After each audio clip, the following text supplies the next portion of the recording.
Okay, let's go.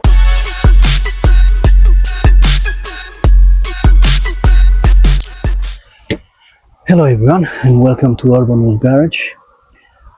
As the summer holidays approach, most of us will travel for our holidays either by plane, train or car. Most of us by car, and if you travel for more than 150 to 100 miles, in my opinion, you need to have like a must-have bag with items that can help you in case of emergency. I'll show you what I would like and I have when I'm traveling more than 300 miles. Most of the time, I have a backpack that sits in my trunk throughout the travel, even on my commute. Some items I'm not gonna have them on my commute, but planning to have like a long journey. For example, this year we will drive about 6,000 miles around Europe, and you need an emergency bag just in case. So planning to pack that bag, I will show you in details how I will do it. I'm not trying to tell you that you need these items, I need these items, and I think everyone needs to have this kind of backpack in their trunk throughout the travel. So I'll start with the backpack, which is a really old backpack. Yeah, nothing fancy. Just 1 second.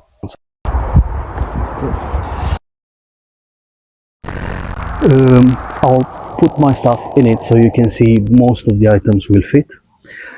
In this pouch, I have three high vises.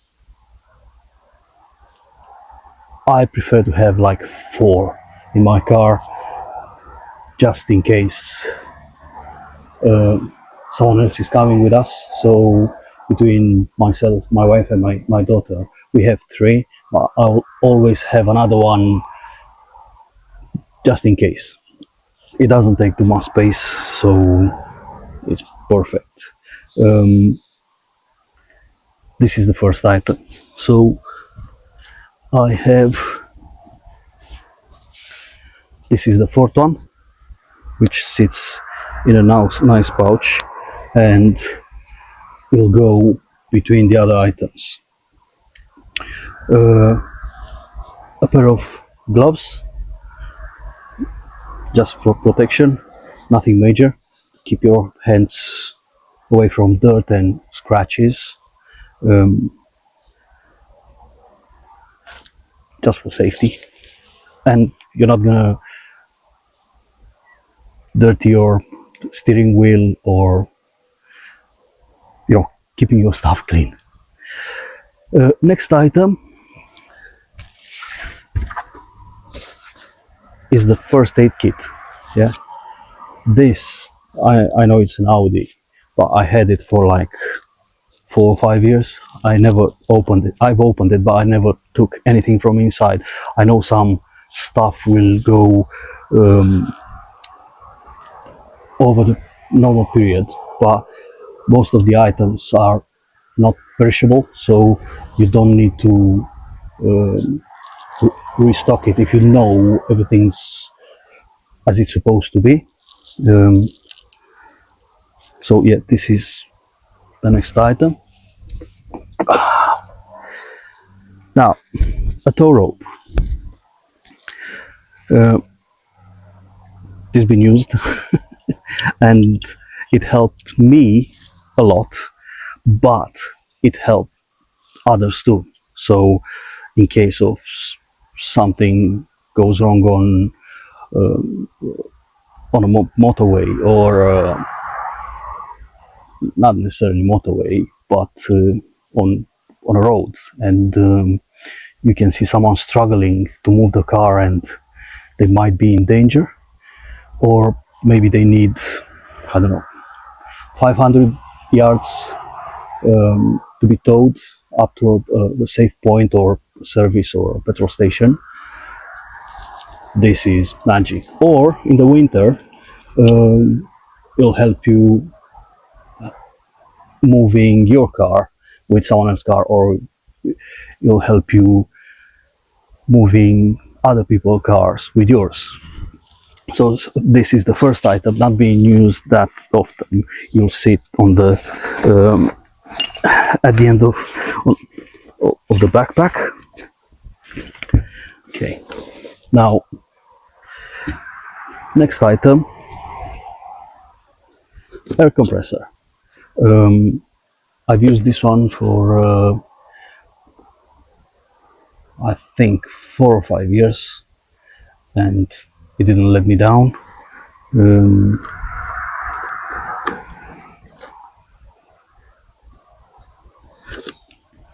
Hello.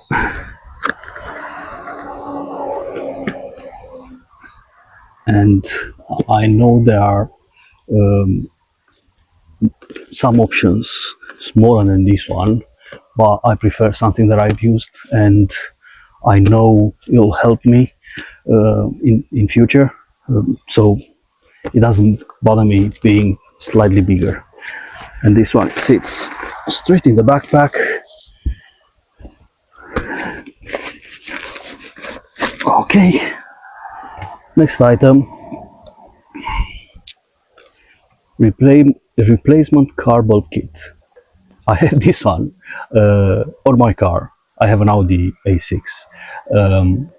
I don't have any bulbs. Everything's LED. But again, I have some spare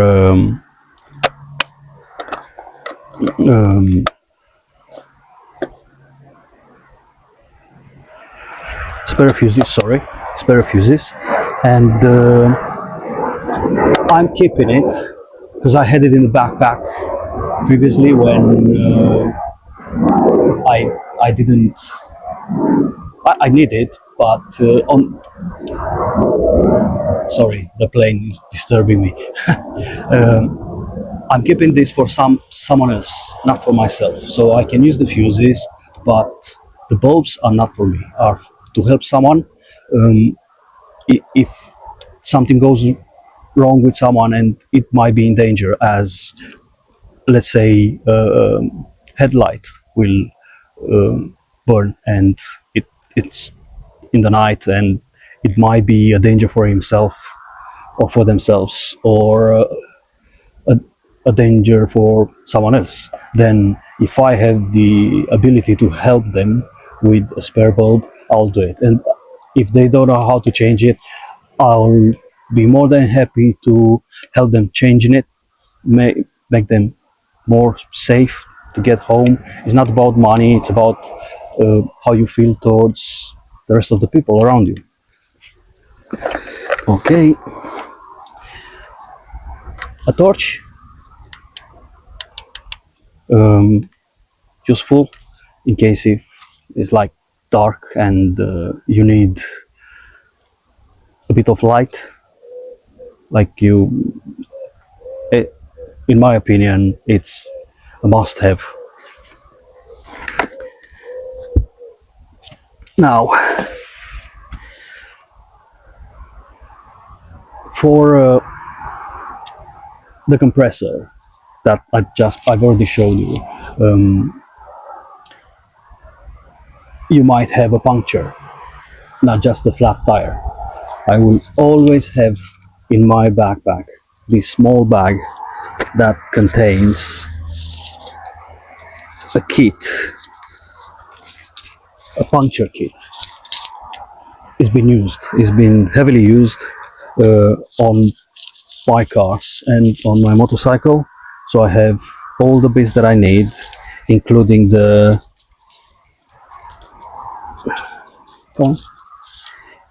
cans. I'm not gonna use this on the car. I'll use the compressor, but I'll use these ones on the motorcycle. It's much easier to push the pressure up, and it'll take you up to the next petrol station. Or so yeah, this pouch travels with me from either in my car or my, if I'll go out with my motorcycle, this comes with me. It'll sit nicely in either my bag, or I'll find a place for it. I'll not leave with my motorcycle without this, and not even with my car. So it sits with me most of the time. Another item, I know it says Shell, but it's not. I'm using this pouch. So 1 liter of oil, whatever oil you're using for your car, stick to it. And I'm using this pouch for this. So I can use it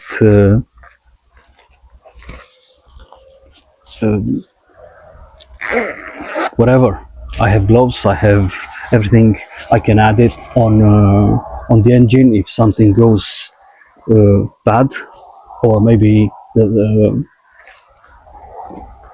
oil is low. Okay. Now, if you travel abroad and through France, you need breathalyzer, yeah, French breathalyzer. I'll always have two in my pocket, in my backpack. They are cheap. They're about €5 or £5, but it'll cost you at least 100, at least €100 if the police will stop you and you don't have this item with you. So much better spend £5 any other 2 years and have a fresh new one. Never been tested. I've been stopped a few times, never been asked for, but the legislation is saying that you need this with you. So for £5, I'll be more than happy to spend and keep it in one of my pouches. Okay, so this is the backpack. Like literally, you'll not take any space in your trunk, and normally I'm having this. So most of the time we are 3 people in the car, 3 or less. The second passenger seat, so the fourth seat in the car, most of the time it's empty. So I'll use the footwell to keep my stuff there for like easy access. And one of the items that I've always had in my car throughout my journeys is the fire extinguisher. It's small, but not small. It's not heavy. It's been checked, so I will always check it. The safety pin is in. It's up and ready. So this sits on my left hand side passenger footwell. Yeah, this is my first safety item that I'll have. Then for safety, I'm using a steering wheel clamp. I don't have the keys with me, but So this as a precaution, I'll say, if I'll stop in an area, let's say Germany or Austria, I have UK number plates. I'll put this on. I know they can easily steal the car, but this will deter the thieves, because it's much harder to um, break this, or they'll take them slightly longer to do it, and maybe they'll leave me alone. So it's just to deter the thieves. I know they can easily unlock it, but it's my way of saying, look, I have another safety system on my car, so back off. Um, on top of that, I'm using, apart from the car's tracker, my own tracker. It's an Rewire tracker. Um, it's an 104 Pro GPS tracker. I've been using this for about 5 years, 6 years, throughout my all the cars that I had, especially when I'm going. This sits in the car all the time. It doesn't sit randomly. It's got his own space that just me knows where it sits. Um, I'll keep it plugged in throughout my journeys, and then I'll remove the plug so no one will know where this sits. Um, it works on a card, so it's got phone signal.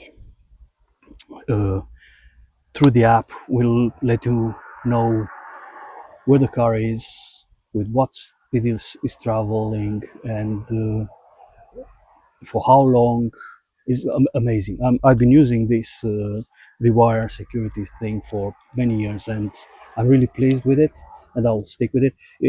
This cost me about £89 6 7 years ago, and I am paying £50 per year for subscription. Amazing, amazing. Uh, and now, a few other items. Jerry can, especially on long journeys. Bear in mind, if you go through the channel, so you're traveling with a train or with the ferry, you're not allowed to have this jerry can full. You can have it empty. Um, Never tried, so I prefer to keep it empty, cross the channel, and then first stop, I'll fill the tank and fill the jerry can. This is giving me like a peace of mind that, in case I'll drive, for example, 5 hours, and I'm not gonna watch the tank gauge, and then suddenly it'll go up, the light will turn up, and it'll tell me you have another 40 miles until the tank is empty. But down the road, another few miles, I'll see a big sign saying the next petrol station in 80 kilometers or something like that. I prefer to have this. So I'll stop in the first car park, put this 5 liter jerry can into my tank, and then I have the peace of mind that I'll get to the next petrol station. Again, do not fill it when you cross with a train or with a ferry. You're gonna get in trouble. Now, on the technical part of it, what I like to have in my car, it's a small toolbox kit, nothing major, um, just for quick actions. Um, it's got few sockets and all kind of items that you can use as a screwdriver or a T. So this is what I'm using. This is what I like to have in my car when I have like long journeys. By the way, this is my well abused toolkit that I'm using on the other cars. So this comes with me just on long journeys. And then in like bad, not bad, you're traveling and suddenly your um, engine light manage engine management light turns on, and it might be something not that significant. You can literally carry on driving, or it might be something bad, or but you don't know because on some of the cars will not tell you what's the problem. And for long journeys, I have this launch um, OBD scanner. It looks like brand new, but it's not. It's this one. It's been well used. Um, I like to keep this kind of items nice and safe. So it'll give you the peace of mind in case your management engine management light turns on my short journeys or my commute. I'm not gonna have the big one with me. Wait a minute.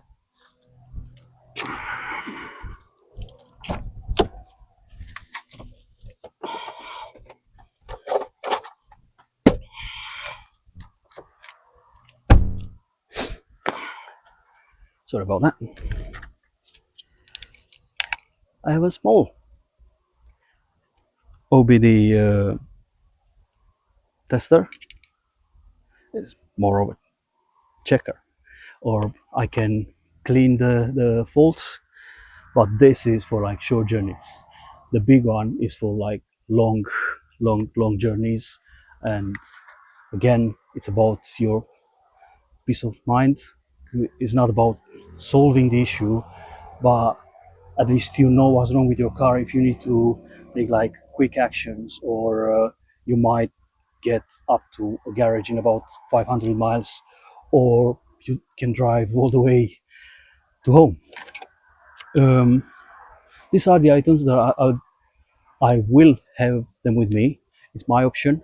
I'm not saying you need to have something similar. It's what I will have, and I, I really like to share this with you so you can maybe make your own backpack. Um, a few tips on top of this: if you go abroad, and especially Europe, so we will go through Europe, you might need to pay road taxes in different countries. Check before you leave. Normally, I have two platforms that I'm using. Um, First is Vintrica, and the second one is Toll Tickets. Both brilliant. I've used Toll Tickets for many years. I'll say over 15 years, and never let me down. Same with Vintrica. It's more newer, but I prefer both. If I'm not gonna find something on one, I'll go on the other one. I'm more towards Toll Tickets. So go check your period, check the legal requirements, apply for that period of time for the road tax, uh, pay, and you either like, for example, Austria up till 2 years ago they had the sticker. Now they even start doing the online one. It's easy, and is legal, so you need to do it. The best way of doing it: plan your travel, check where you're gonna stay, check the safety, check the legal requirements for traveling, and road tax, what kind of passports do you need, or what kind of items do you need to cross the borders. For example, especially if you have a dog like myself, it needs to have a passport, and um, to take the dog out in and out, you need a travel certificate. It costs between 100 and 150 pounds, so it's quite expensive. Um, Keep in mind that you need to have all the vaccinations uh, done for the dog to be able to travel, and keep in mind that when you come back, you need the worm treatment um, done between, I think it's 24 to 72, between 72 and 24 hours. My wife dealing with that, so I'm not really accurate. But without that, you can't come in with a dog in UK and check the timing. I had it not once, more than once, when I've been refused to cross with a dog because the timing wasn't right. So it needs to be between 72 and 24. If you pass that, they will not allow you to come. You can go do your treatment, do your dog treatment, but when you come back to the border, they will ask you to wait until the 24 hour or 12 hour. I'm not sure, but somewhere there pass, so you will be able to cross. So this is it, guys. I hope you've enjoyed it. I've enjoyed it. Um, Please let me know if you liked it with a like, or please subscribe. That will help me go further with my videos. Um, I'm enjoying it anyway. The weather is good, and I'll see you on the next one. Take care.